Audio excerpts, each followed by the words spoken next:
హల్లెలూయా. దేవుడి నామంలో కూడొచ్చిన మీ అందరికీ నా వందనాలు. ఈరోజు మన ధ్యాన అంశము సామెతల గ్రంథము 21వ అధ్యాయము 1వ వచనము. నేను చదువుతున్నాను, వినండి. యెహోవా చేతిలో రాజు హృదయము నీటి కాలువల వలెనున్నది, ఆయన తన చిత్త వృత్తి చెప్పున దాన్ని త్రిప్పును. ఇక్కడ ఈ మాట మనం అనేక సార్లు ప్రార్థన చేసేటప్పుడు ఈ మాటను మనం ఉపయోగిస్తూ ఉంటాము. దేవుని యొక్క చేతిలోనే ప్రతి మనిషి యొక్క హృదయము ఉంది. ఇక్కడ రాజు అంటే కేవలం రాజుల హృదయాలే ఉంటాయి, మన హృదయం ఉండదు అని అనుకోవడానికి లేదు. ప్రతి వాని హృదయము కూడా దేవుడు చూస్తూ ఉన్నాడు. ఆయన దాన్ని ఎలా అయినా త్రిప్పగలడు అనేటువంటి విషయం మనకి ఈ వచనంలో తెలుస్తుంది. కొన్ని సందర్భాల్లో కొన్ని కఠినమైన హృదయాలు ఉంటాయి, కొన్ని రాతి హృదయాలు ఉంటాయి. ఆ రాతి హృదయాన్ని నేను మాంసపు గుండెగా చేస్తాను అంటారు ప్రభువు. ఇవన్నీ మనం చదువుతాం, కానీ ఇక్కడ స్పెషల్గా రాజులు అంటే వాళ్ళు నియంతలు, డిక్టేటర్స్, అంటే బాగా కఠినాత్ములు, మన మీద నియంతృత్వం చేసేవాళ్ళు. చాలా వాళ్ళ హృదయాలు కొంచెం కఠినంగా ఉంటాయి అన్నమాట, రాజుల హృదయాలు. అటువంటి రాజుల హృదయాలనే దేవుడట నీటి కాలువలలాగా త్రిప్పేస్తాడంట. ఆయన తన చిత్త వృత్తి చెప్పున దానిని త్రిప్పును. ఇప్పుడు ఒక నీటి సెలయేరు ప్రవహించి వస్తూ ఉంటే దాన్ని మనం ఎటు కావాలంటే అటు మళ్ళిస్తూ ఉంటారు, చెరువుల్లో కానీ లేకపోతే రివర్స్ కానీ.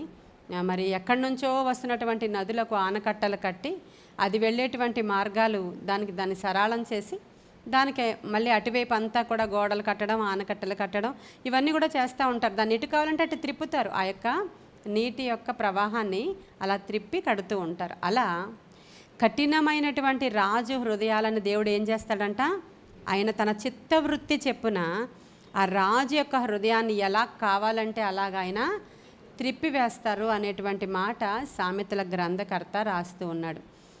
ఆయన హృదయాల్ని కఠినంగా ఉంచగలుగుతారు, మంచిగా మన పక్షంగా త్రిప్పగలుగుతారు. ఎజ్రా గ్రంథం ఒకసారి తెరవండి. ఎజ్రా గ్రంథము 6వ అధ్యాయము 6వ వచనము, 397వ పేజ్, స్టార్టింగ్ వచనం చదువుతున్నాను, చూడండి. అప్పుడు రాజైన దర్యావేషు ఆజ్ఞ ఇచ్చినందున బబులోనులోని ఖజానాలోని దస్తావేజు కొట్టులో వెదకగా మాదీల ప్రదేశమందు ఎగ్బతానాయను పురములో ఒక గ్రంథము దొరికెను. దానిలో వ్రాయబడి ఉన్న ఈ సంగతి కనబడెను. ఇదంతా ఏంటంటే కోరేషు రాజుతో దేవుడు మాట్లాడతాడు కదా. కోరేషు రాజుతో మాట్లాడి యూదులు మందిరం కట్టించుకోవడానికి యూదులందరినీ కూడా వెళ్ళిపోనియండి అని చెప్తారు కదా. ఈ విషయాలన్నీ కూడా దర్యావేషు రాజు చదివి యూదుల్ని ఏమి ఆటంకపరచకుండా వాళ్ళ మందిరాన్ని కట్టించుకోవడానికి వాళ్ళని పంపించేయండి అని చెప్పి చాలా చాలా చాలా సహాయం ఆ రాజు అందచేసినట్లుగా మనం ఇక్కడ చూస్తాం. ఆ రాజు పేరు దర్యావేషు. మీరు ఇంటికి వెళ్ళిన తర్వాత 6వ అధ్యాయం అంతా చదువుకుంటే 6వ అధ్యాయం 6వ వచనంలో మీకు తెలుస్తుంది, చూడండి. కావున రాజైన దర్యావేషు ఈలాగు సెలవిచ్చాను, నది అవతల అధికారి అయిన తత్తనై అను నీవును శతర్భోజనయి అను నీవును నది యువతల మీతో కూడా నున్న అపెర్సకాయులను యూదుల జోలికి పోక దేవుని మందిరపు పని జరగనిచ్చి వారి అధికారిని పెద్దలను దేవుని మందిరమును దాని స్థలమందు కట్టింపనీయుడి, మరియు దేవుని మందిరమును కట్టించినట్లుగా యూదుల యొక్క పెద్దలకు మీరు చేయవలసిన సహాయమును గూర్చి మేము నిర్ణయించినదేమనగా రాజు యొక్క సొమ్ములో నుండి, ఇంక ఇదంతా ఇంటికి వెళ్ళిన తర్వాత చదువుకోండి, రాజు సొమ్ములో నుంచి ఇవ్వమంటున్నాడు. ఎవరు? దర్యావేషు రాజు. దర్యావేషు రాజు మన రాజు ఖజానాలో నుంచి, సొమ్ములో నుంచి ఏమేమి మీరు పంపించాలి, దహన బలులకి ఏంటి, అన్నిటికీ ఏమేమి పంపించాలో ఆ రాజు చాలా చక్కగా క్లియర్గా చెప్పి యూదుల పనికి మీరు ఎంత మాత్రం కూడా ఆటంక పెట్టద్దు, వాళ్ళని మందిరం కట్టుకొనియండి, కట్టుకోవడానికి అవసరమైనవన్నీ ప్రొవైడ్ చేయండి, రాజు ఖజానాలోంచి ఇంకా అవసరమైనవన్నీ కూడా మీరు తీసుకుని వెళ్ళి వాళ్ళకి ఇవ్వండి అని ఇవన్నీ కూడా చేశాడంట. ఎందుకు అంటే లాస్ట్ వచనం చూడండి, 6:22 చూడండి. ఏలయనగా ఇజ్రాయేలీల దేవుని మందిరపు పని విషయమై వారి చేతులను బలపరుచుటకు యెహోవా అష్షూరు రాజు హృదయమును వారి వైపు త్రిప్పి వారిని సంతోషింపజేశాను. హల్లెలూయా. చూసారా, దేవుడు ఏం చేశాడంట, రాజు హృదయాన్ని దేవుడు యూదుల వైపు త్రిప్పి, చూసారా, అక్కడ ఉందా క్లియర్గా. ఇప్పుడు మనకి సామెతల గ్రంథకర్త ఏమి రాశాడు, ఆయన రాజుల హృదయాన్ని నీటి కాలువలుగా చేసి తన చిత్త వృత్తి చెప్పున దాన్ని త్రిప్పుతాడు. ఇప్పుడు ఇక్కడ ఎన్నో సంవత్సరాల నుంచి వాళ్ళు చెరలో ఉండిపోయారు యూదులు. వాళ్ళ మందిరం పాడైపోయింది, పట్టణం పాడైపోయింది. కట్టాలి అని కోరేషు ద్వారా వీళ్ళు ప్రేరేపించబడి వచ్చినప్పటికీ వాళ్ళు మందిరం కట్టలేకపోయారు. అప్పుడు తర్వాత వచ్చినటువంటి రాజు ఈ యొక్క దర్యావేషు. 3 రాజుల కాలంలో ఇది జరుగుతుందండి. ఆ కోరేషు, దర్యావేషు, ఇంకొక రాజు ఎవరో ఉంటారు. మొత్తానికి ఈ రాజులు అందరూ, ఈ 3 రాజుల్ని కూడా దేవుడు అలాగే వారి హృదయాలను త్రిప్పి అక్కడ మందిరం కట్టించడానికి అవసరమైనటువంటి హృదయాన్ని ఆ రాజుకి ఇచ్చినప్పుడు వీరు మందిరము కట్టి ముగించారంట. హల్లెలూయా. మరి ఈరోజు మనకి అర్థం అవ్వాలి, దేవుడు ప్రతి హృదయాన్ని కూడా తిప్పడానికి సమర్థుడు. అంత కఠినమైనటువంటి రాజులు వాళ్ళు, శత్రు రాజులు. వాళ్ళ పితరులే వీళ్ళని కొల్లగొట్టుకుని వీళ్ళని జయించి వీళ్ళని తీసుకుని వచ్చేసారు. వీళ్ళు ఇక్కడ ఎంతో ఉపయోగకరమైన వారుగా ఉన్నారు, అక్కడ మెంబర్స్ అయిపోయారు, అక్కడ సిటిజన్స్ అయిపోయారు వాళ్ళు. అయినప్పటికీ కూడా కోరేషుతో ఆకాశమందలి దేవుడు మాట్లాడి వీళ్ళని ప్రేరేపించి పంపించి ఎజ్రా, నెహమ్యాల కాలంలో ఒకరి తర్వాత ఒకరికి వీరికి అలా సహాయం చేస్తూ ఇక్కడ మనం చూసినప్పుడు దర్యావేషు, ఈ దర్యావేషు రాజు యొక్క హృదయాన్ని దేవుడు త్రిప్పివేసి వీరికి అది కట్టేటట్లుగా సహాయం చేసినట్లు ఇక్కడ మనం క్లియర్గా లేఖనంలో చూస్తాం. మరి కొన్నిసార్లు కొన్ని హృదయాలు కఠినం చేసేస్తూ ఉంటాడు దేవుడు. అలా కఠినమైపోయినటువంటి హృదయాన్ని మనం చూస్తాము. నిర్గమకాండము 10వ అధ్యాయము 1-2 వచనాలు చూడండి. నీవు నీ కుమారునికి నీ కుమారునికి నీ కుమారునికి ప్రచురము చేయునట్లును నేను అతని హృదయమును అతని సేవకుల హృదయములను కఠినపరచితినెను. ఇప్పుడు మోషే ఫరో దగ్గరికి వెళ్ళినప్పుడు ఏమని చెప్తున్నారు దేవుడు? నేనే కఠినం చేశా. ఈ విషయాలన్నీ కూడా తర్వాత కుమారులు ఇవన్నీ కూడా తెలుసుకొని దేవుడు ఎన్ని అద్భుతాలు వాళ్ళ మధ్యలో జరిగించాడని తెలుసుకోవాలంటే కఠినంగా ఉండాలి ఫరో కఠినంగా ఉంటేనే అక్కడ ఒక అద్భుతం వీళ్ళు చేయగలుగుతూ ఉంటారు. లేకపోతే వెళ్ళిపోనియండి అని ఫస్టే వెళ్ళిపోనిచ్చారనుకోండి, ఫరోని అడిగారు, ఫరో పంపించేశాడు, వీళ్ళు వెళ్ళిపోయారు అనేటువంటిది మామూలుగా తెలుస్తుంది. కానీ ఎన్ని రకాల అద్భుతాలు దేవుడు అక్కడ చేశాడంటే, ఎప్పుడు చేశాడంటే ఫరో హృదయము కఠినముగా ఉన్నప్పుడే ఇన్ని రకాల అద్భుతాలు చేయడానికి దేవుడు అక్కడ అవకాశం తీసుకున్నారు. మరి మన జీవితంలో కూడా దేవుడు గొప్పవాడు అని చెప్పడానికి కొన్ని సందర్భాల్లో అటువైపు వ్యక్తులు కఠినంగా ఉన్నప్పుడు, పరిస్థితులు కఠినంగా ఉన్నప్పుడు మనకు దేవుడు అందులోనే అద్భుతాలు చేస్తూ ఉంటాడు, అందులోనే ఆశ్చర్యాలు చేస్తూ ఉంటాడు. మనకు తెలుసుది నిజంగా ఎలా పోషింపబడుతున్నాం కదా ఇన్ని సంవత్సరాలు, ఇందులోనే ఎన్ని అద్భుతాలు చేస్తున్నాడు కదా దేవుడు. ఇవన్నీ ఎందుకు అక్కడ కఠినం అవుతుంది అంటే మన పిల్లల వరకు మనం ఏమని చెప్పుకోవాలి, ఇలా అయ్యింది, ఇంత ప్రొవైడ్ చేశాడు దేవుడు, ఇన్ని కార్యాలు చేశాడు దేవుడు, ఇన్ని అద్భుతాలు చేశాడు దేవుడు, ఇన్ని ఆశ్చర్యాలు మా జీవితంలో చేశాడు, ఇది మామూలు విషయం కాదు అని మేము చెప్పుకోవడానికి రేపు పొద్దున్న ఎంత చూడండి పరిస్థితులను కొంచెం కఠినత్వంలోనికి నడిపించాడు ఆయన. ఇలా ఫరో విషయంలో మనకి క్లియర్గా అర్థమైపోతుంది. అంటే ఒక హృదయం కఠినమైపోయింది. ఇప్పుడు మన జీవితం దగ్గరికి వచ్చేస్తే కొంతమంది కుటుంబాలలో భర్తలు కఠినమైన హృదయాలు కలిగిన వాళ్ళుగా, కొంతమంది భార్యలు కఠినమైన హృదయాలు కలిగిన వాళ్ళుగా, కొంతమంది పిల్లలు కఠినమైన హృదయాలు కలిగిన వాళ్ళుగా, బాబోయ్ వీళ్ళని మేము మార్చలేము, దేవుడు దిగొచ్చినా వీళ్ళు మారరు అనుకునేటువంటి సిట్యుయేషన్స్ ఉన్నాయి కదా ప్రమీల గారు.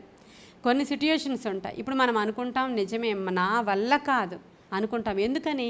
వాళ్ళ హృదయాలు కఠినమైపోయిన హృదయాల్ని ప్రభా నీవు మార్చు అని ప్రార్థన మనం చేస్తే మారేటువంటి అవకాశాలు 100% ఉన్నాయి. కానీ ఇక్కడ చెరకాలమే.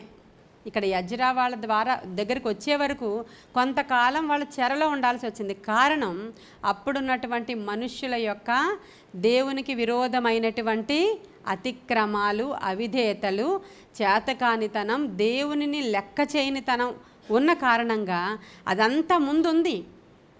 అప్పుడు దేవుడు ఏం చేస్తాడంట, తర్వాత జనరేషన్ వాళ్ళకి భ్రష్ట మనస్సును కలుగజేస్తాడంట.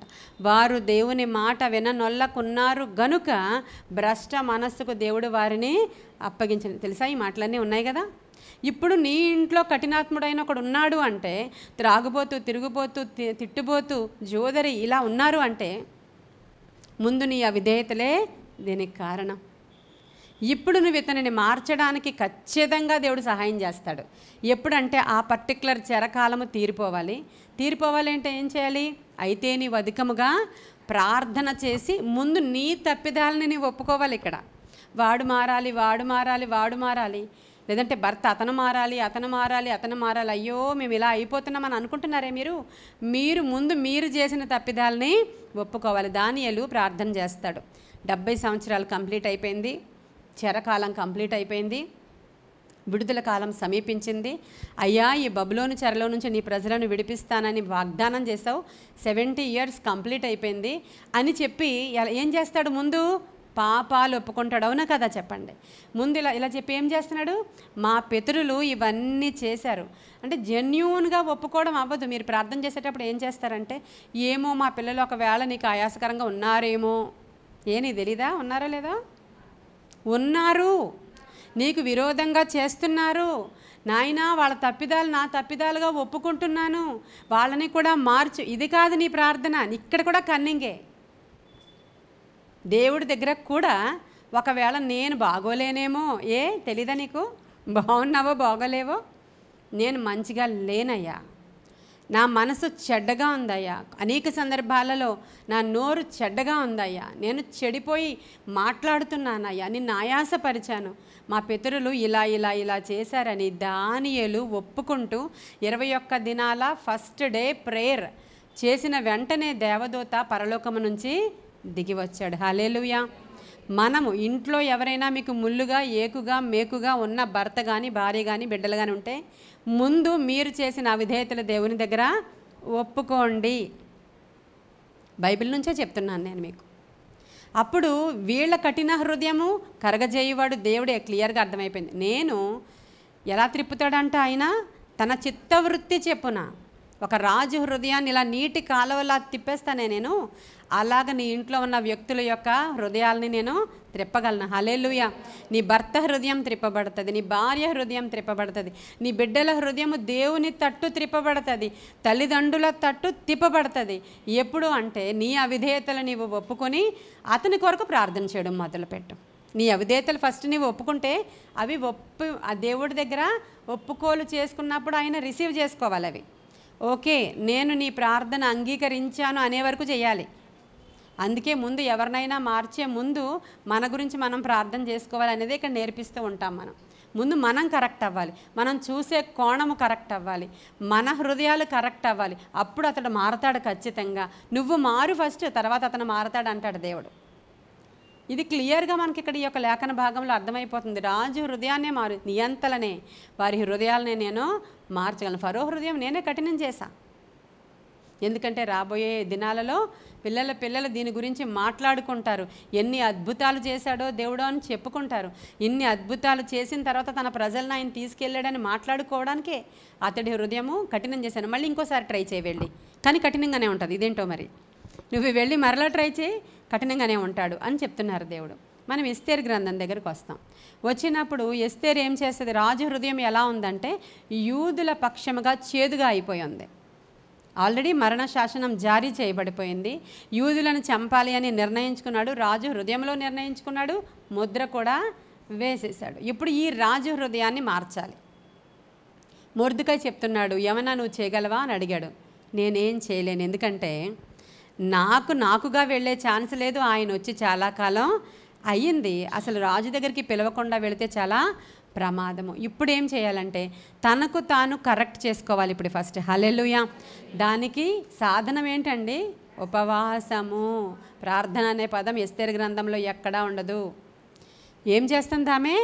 ఉపవాసము చేస్తూ అంగలారుస్తున్నారు వాళ్ళు జనాంగము కొరకు. అంటే సొంత జనాంగం మొత్తము చనిపోకుండా ఉండడం కోసం రాజు కనికరం పొందుకోవడానికి ఉపవాసం ఉంది ఆవిడ. ఇది ఒక్కటి జ్ఞాపకం చేసుకోండి మీరు. ఆవిడ ఏం చేస్తుందంటే రాజు దగ్గరికి నువ్వు వెళతావు, నీ దేవుడి దగ్గరికి, ఆయన కనికరం నీ మీదకి దిగొస్తే అప్పుడు ఆయన అడుగుతాడు ఏం కావాలి. వాడు మారాలి. అప్పుడు నాయనా వాడు మారాలి, ఆవిడ మారాలి, వాళ్ళు మారాలి. వాళ్ళు మారితే మా జీవితాలు బాగుపడతాయి నాయన.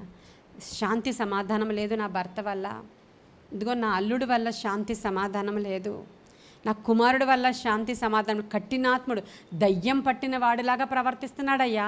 లేవా ఈ కుటుంబాలు? ఉన్నాయా? ఎన్నున్నాయో ఎంతోమంది దగ్గర వాడు దయ్యం పట్టిన వాడిలాగా ప్రవర్తిస్తున్నాడు. ప్రభా ఏం చేయాలి? కఠినాత్ముడు అయిపోయాడయ్యా, హృదయం కఠినమైపోయింది ప్రభువా. ఇప్పుడు ఏం చేయాలి? నువ్వు వెళ్ళి ఉపవాసం ఉండి ఫస్ట్ ఆ ఉపవాసం ఉన్నప్పుడు ఏం చేయాలా? ఉపవాసం అంటే ఏంటంటే దేవునికి సమీపముగా వెళ్ళి పశ్చాత్తాపం. ఉపవాసం అంటే నువ్వు గోనె బట్ట కట్టుకొని బూడిద పూసుకొని అప్పుడు నువ్వు ఉపవాసం ఉండడం అనేది ఓల్డ్ టెస్టిమెంట్ ఉపవాసం. అంటే గోనె బట్ట కట్టుకోవడం అంటే ఏంటి? మనల్ని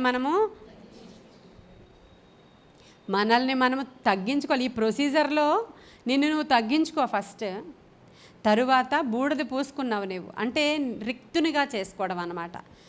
మా వల్ల కాదు, నేను రిక్తుడను అంటే ఏంటంటారు? నేను ఖాళీ, అసలు నేనేం చేయలేను, నా నోటితో నేనేం చేయలేను, నేను వాదించి ఏమీ చేయలేనయ్యా, కౌన్సిలింగ్ చేసి నేనేమీ చేయలేనయ్యా, వెళ్ళి కూర్చొని గడ్డం పట్టుకుని బ్రతిమిలాడి ఏడ్చినా నేనేమీ చేయలేనయ్యా. అది బూడిద. నేను బూడిదని నేనేం చేయలేను. వెళ్ళి ఏడ్చాము మారు మారు మారు అని ఏడ్చాము, నోవే, వాళ్ళు మారరు. ఆ తర్వాత అరిచావు, నీ నోరున్నంత రోజులు అరిచావు, నువ్వు ఇలా చేస్తే అలా చేస్తే నేను చస్తా, నేను పోతా, నేను ఇది చేస్తాను బెదిరించావు. మళ్ళీ నువ్వే ఆయాసం తగ్గించుకుని అన్నం తినేసి మూలను పడుకోవడమే. ఇంకా మూడవది తర్వాత ఇంకేం చేసాం మనం? ఇంక ఎంతమంది దైవజనులకో రిక్వెస్ట్లు ఇచ్చేసాం, మారాలి ప్రార్థన చేయండి, మారాలి ప్రార్థన చేయండి, మారాలి. నో వే, అది కూడా అవ్వదు నీకు. నీవే గోనె బట్ట కట్టుకోవాలి, నీవే బూడిద పూసుకోవాలి, నీవే నిన్ను నీవు తగ్గించుకుని రిక్తునిగా చేసుకుని పోయి ఉపవాసం ఉండి. దేవుడు ప్రతిదానికి అదే చెప్తాడు. మీ సంవత్సరాల తరబడి తినివేసిన పంటను నేను మీకు ఇవ్వాలంటే మీరు వెళ్ళి ఇదే చెయ్యాలి మీరు. అప్పుడు నేను మీ సంవత్సరాల తరబడి తినివేసిన పంట, అవి ఏంటది? పసర పురుగులు తినివేసినవి, గొంగళి పురుగులు తినివేసినవి, మిడతలు తినివేసినవి, ఆ చీడ పురుగులు తినివేసినవి, ఆ తినివేసిన సంవత్సరాల పంట అంతా నేను మీకు ఇవ్వాలంటే మీరు ఏం చేయాలి? ఇప్పుడైనను మీరు ఉపవాసం ఉండి, హల్లెలూయా, ఇప్పుడైనను మీరు ఉపవాసం ఉండి ప్రార్థన చేసి నా దగ్గరకు వచ్చి నన్ను అడిగితే. ఇవన్నీ చేసింది ఎవరు? ఎస్తేర్. రాణి తగ్గించుకోవడం అంటే ఒకసారి చూడాలి మీరు.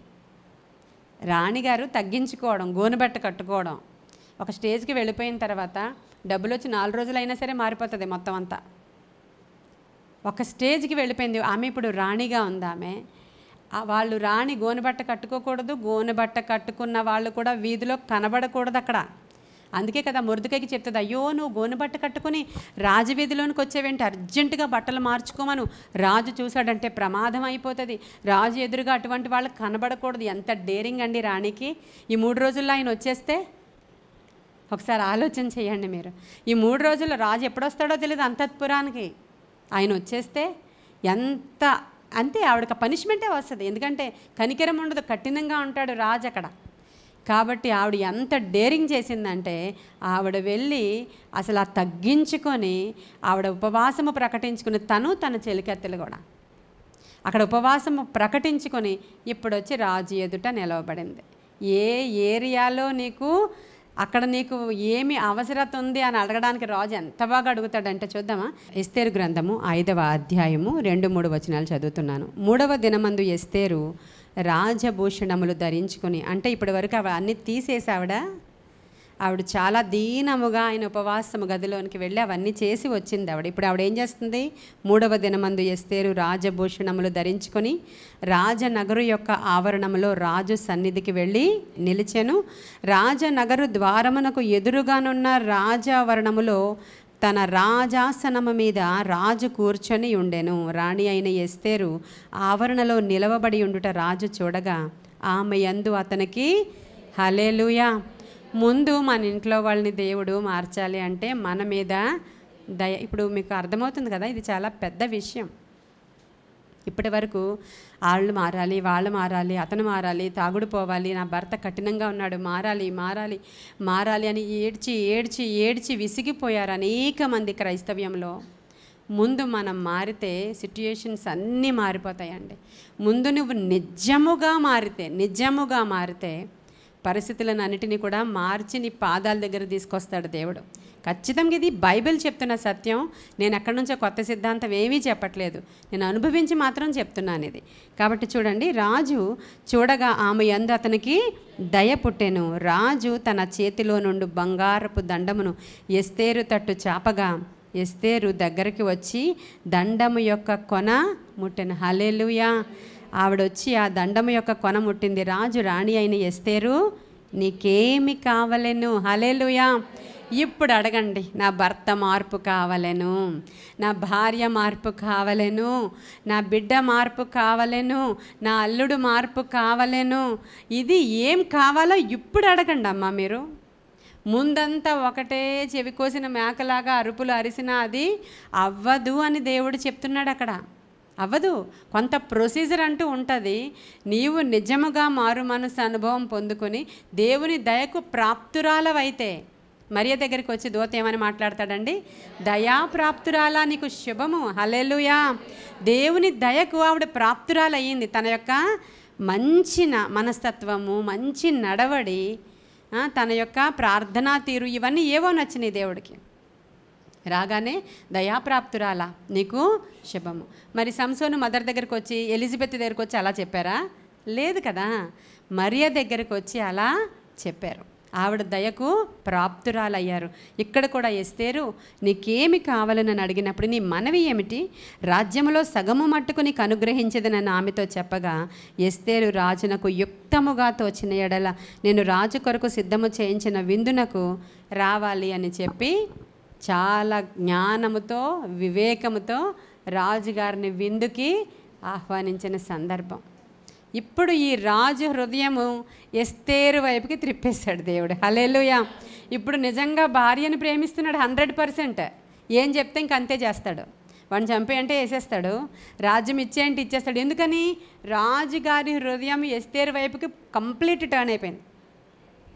వింటున్నారు కదా వినేవాళ్ళు? మారుతారండి. మన ఇంట్లో వ్యక్తులు కూడా ఖచ్చితంగా మారుతారు. ఎవరైనా ఎంత బండవాడైనా, ఎంత భయంకరమైనటువంటి పాపము చేసిన వాళ్ళైనా సరే మారుతారండి తప్పకుండా. ఎందుకంటే హృదయాలను మార్చేవాడు ఆయన. మనుష్యులను ఆయన పిలుస్తాడు, పేర్లు పెట్టి పిలుస్తాడు. ఖచ్చితంగా పిలిచి, జక్కయ్య చెట్టు దగ్గర, అప్పుడు అతని హృదయం ఏమైపోయిందండి? అంతే. అసలు ఒక్క మాట మాట్లాడితే, పాట పాడుకుంటాం కదా, ఒక్క మాట చాలయ్యా, ఒక్క మరి ఏంటి ఇన్నిసార్లు నేను ప్రార్థన చేస్తున్నా, ఈ ఒక్క మాట ఏంటి, 2 మాటలు ఏంటి, అసలు దేవుడు మాట్లాడట్లేదు, అసలు ఉన్నావా నాయన అని మనం ప్రార్థన చేస్తూ ఉంటాం. బైబిల్లో ప్రతిదానికి ప్రొసీజర్స్ ఉన్నాయండి. పైన కిందన వచ్చిన నువ్వు చదివావంటే ఇవి చేస్తే ఇది జరుగుతుంది. నీవు అలా ఉన్న ఎడల నేను ఇలా చేస్తా, నీవు నా తట్టు ఇలా తిరిగిన ఎడల నేను నీ తట్టు అలా తిరుగుతా, నీవు అలా చేస్తే నేను ఇలా చేస్తా, నీవు ఇలా ఉంటే నేను అలా ఉంటా, నీవు నా వైపు తిరిగితే నేను నీ వైపు తిరుగుతా, అప్పుడు మీ ఇంటికి వచ్చి నేను భోజనం చేస్తా. హల్లెలూయా. ఇది మర్చిపోయి బాప్తిస్మం తీసేసుకున్నాం, తెల్లబట్టలు వేసుకున్నామా, వేసేసుకున్నాం, వచ్చేసాం, లార్డ్ సప్పర్ తీసుకున్నామా, తీసేసుకున్నాం. మనం మారిపోయాం అనుకుంటున్నాం. మన హృదయము అంగీకరించబడాలి. మొన్న ఒక మాట, మంచి మాట చదువుకున్నాం ఏంటి? నా హృదయ ధ్యానము, నా నోటి మాటలు నీకు అంగీకారము. హల్లెలూయా. నీ హృదయ ధ్యానము దేవునికి అంగీకారంగా అయితే నువ్వు ఇప్పుడు ఏం కావాలో అడుగు. ఆ రోజు ఎస్తేర్ని దేవుడు, అసలు ఆ రాజు ప్లేస్లో మనం దేవుడిని పెట్టుకుంటున్నాం. ఎస్తేర్ని రాజదండము చాపి అడిగినట్లుగా మన దేవుడు కూడా అడుగుడి, మరి అడుగుడి మీకు ఇవ్వబడను. చెప్పిన ఆయన అబద్ధమాడే ఆయన కాదు. అబద్ధమాడుటకైనా నరుడు కానే కాడు. అడుగుడి మీకు ఇవ్వబడును, తట్టుడి మీకు తెరవబడును, తర్వాత వెదకుడి మీకు, అంతే. కాకపోతే ఒక ప్రొసీజర్ ఉంది. ముందు నీవు దీన మనస్సు గలదానవై నీ హృదయాన్ని నీవు మార్చుకుని రూపాంతర అనుభవంలోనికి నువ్వు వచ్చి, ఇప్పుడు మీకు అర్థమైంది ఎవరినైనా మార్చడానికి ఫస్ట్ మనం మారాలి అని. వారి హృదయాలు కఠినంగా ఉన్న దేవుడికి చిట్టిక, క్షణము, సెకను వాళ్ళ హృదయం ఇలా మార్చాలా? పెద్ద నది అయినా సరే దాన్ని ఇలా టర్న్ చేసేస్తాడంట ఆయన. హల్లెలూయా. దాని యొక్క ఏమంటారు, దాన్ని పాయని ఇటువైపు తిప్పేస్తాడంట ఆయన. దాన్ని ఎలా త్రిప్పేస్తానో రాజుల హృదయాల్ని కూడా నేను అలా త్రిప్పేస్తాను. యెజ్రెల గ్రంథంలో చాలా క్లియర్గా ఉంది కదా, రాజు హృదయాన్ని త్రిప్పేశానని రాయి చూపించాను కదా మీకు. రాజు హృదయాన్ని నేనే త్రిప్పేశా. హల్లెలూయా. ఎంత గొప్ప విషయం. ఎస్తేరు యొక్క జీవితంలో ఆ రాజు హృదయాన్ని ఎస్తేరు అలా నిలవబడితే ఆమె వైపు తిరిగిపోయాడు. అంతే, ఇంక రేపటి నుంచి నేను అలా చేయను, నువ్వేం చెప్తే అదే చేస్తాను, ఏం కావాలో చెప్పేస్తారంటే జస్ట్ డిన్నర్కి రా అంది. వచ్చేస్తాను, ఎన్ని పనులున్నా, అంతే కదా. ఈరోజే వచ్చేయమంటావా? నేను చాలా ప్లాన్స్ పెట్టుకున్నా, మీటింగ్స్ ఉన్నాయి, ఇంకేం లేవు, వచ్చేస్తానని వచ్చాడు. వచ్చేసరికి అక్కడ జరుగుతున్నటువంటి సందర్భాన్ని చూసినప్పుడు వాడేదో అక్కడ రాణిగారిని బలవంతం చేస్తున్నాడేమో అనుకున్నాడు. హామాను కాళ్ళు పట్టుకుని బ్రతిమలాడుకుంటున్నాడు. ఈలోపు ఇంకా రాజుకి 100% ప్రేమ పుట్టేసింది. ఇప్పుడు ఇంకా ఆవిడని ఎవరేం అనకూడదు, ఆవిడ ఏం చెప్తే అదే, వీడిని చంపేయకడంటే చంపేస్తాడు. ఇప్పుడు అలా త్రిప్పేశారు ఎస్తేరు వైపు దేవుడు. అసలు నిజంగా ఆ రాజు హృదయాన్ని అలా త్రిప్పేశాడు. అలా ఎలాంటి కఠినాత్ముడైన రాజో తెలుసు కదా. రాణిగారు ఆయన పిలిచినప్పుడు రాలేదని చెప్పి రాణినే విడిచిపెట్టేసినటువంటి రాజు, ఒక త్రాగేటువంటి రాజే అతను. త్రాగుబోతుల విందులో 24 గంటలు ఉండే రాజు ఆయన. 120 సంస్థానాలకి రాజు అంటే ఆర్డినరీగా ఉండదు ఆ పవర్. ఒక్క రాజ్యానికి రాజు అయితేనే పట్టుకోలేము, ఒక స్టేట్కి రాజు అయితేనే పట్టుకోలేము. 120 సంస్థానాలకి రాజుగారండి వచ్చి ఎస్తేరు నువ్వేం కావాలో చెప్పు, నీకేం కావాలో చెప్పు అని అడుగుతున్నాడు ఆయన. హల్లెలూయా. అది దేవుడు త్రిప్పితే హృదయం అలా త్రిప్పబడుతుంది. శాసనం మార్చబడింది.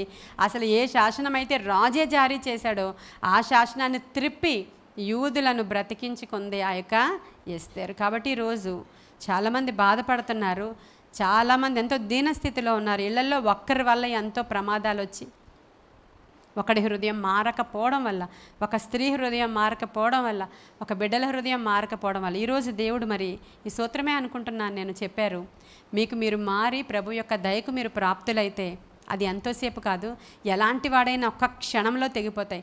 ఆ దయ్యాలు పట్టిన సేన ఎన్ని దయ్యాలైతే ఏముంది, ఆయన ఒక్కసారి మాట్లాడితే కార్యం జరిగిపోయిందండి. హల్లెలూయా. అటు అద్భుతాలు మన గృహాల్లో కూడా దేవుడు జరిగించాలని మరి కొన్ని మాటలు దేవుడు మన వెనికిడిలో దీవించునుగాక. ప్రార్థన చేసుకుందాం. మహాపరిశుద్ధుడైన తండ్రి, మహోన్నతుడైన దేవ, సర్వాంతర్యామి నీకు వందనాలు. సర్వశరీరులకు దేవుడా, సకల ఆశీర్వాదాలకు కారణభూతుడమైన తండ్రి, నిజంగా మీరు మాట్లాడితే మేము బ్రతుకుతామని ఆయన. మీ మాటలలో మాకు జీవం వెళుతుంది, మీ మాటలలో మాకు శక్తి వెళుతుంది, మీ మాటలలో మాకు ప్రభావం వెళుతుంది. ఆత్మకార్యాలు జరిగించి మీ నామానికి మహిమ తెచ్చుకోమని వేడుకుంటున్నాను. దేవా నాయన, మీ నామమునకు మాత్రమే మహిమ కలుగునుగాక. వినుచున్న వారందరి హృదయాలలో కూడా దేవా నిజముగా నాయన వారు నీ అందు దయ, నీవు వారి అందు దయ కలిగేటువంటి ప్రవర్తన వినుచున్న వారికి దయచేయండి, వారి ప్రార్థనకు దయచేయండి. దేవా, 3 రాజుల హృదయాలను త్రిప్పి నాయన యజ్రా గ్రంథంలో మందిర నిర్మాణము జరిగించిన అదే దేవుడవు నేడు మాతో కూడా ఉన్నావయ్యా. మా ఇళ్లలో ఉన్న సమస్యలు నీకు చాలా చిన్నవి ప్రభువా, అవి మాకు చాలా పెద్దవి. గొప్ప కార్యాలు జరిగించండి, వారి హృదయాలను మార్చండి, కఠినల హృదయాలను మార్చండి, గొప్ప కార్యాలు జరిగించండి. నీ కృపగల హస్తానికి అయ్యా గృహాలలో ఉన్న సమస్యల్ని అప్పగించుకుంటున్నాను. వారి రోదన వేదన అంగీకరించండి అయ్యా, సహాయం చేయండి అయ్యా, కృప చూపించండి అయ్యా. నాయన వినుచున్న వారందరూ లోబడి మారు మనసు పొందుకోవడానికి సహాయం చేయమని యేసయ్య శ్రేష్ఠ నామంలో ఈ ప్రార్థనని సన్నిధికి చేర్చుకోమని అడిగి వేడుకొనుచున్నాము తండ్రి. God bless you.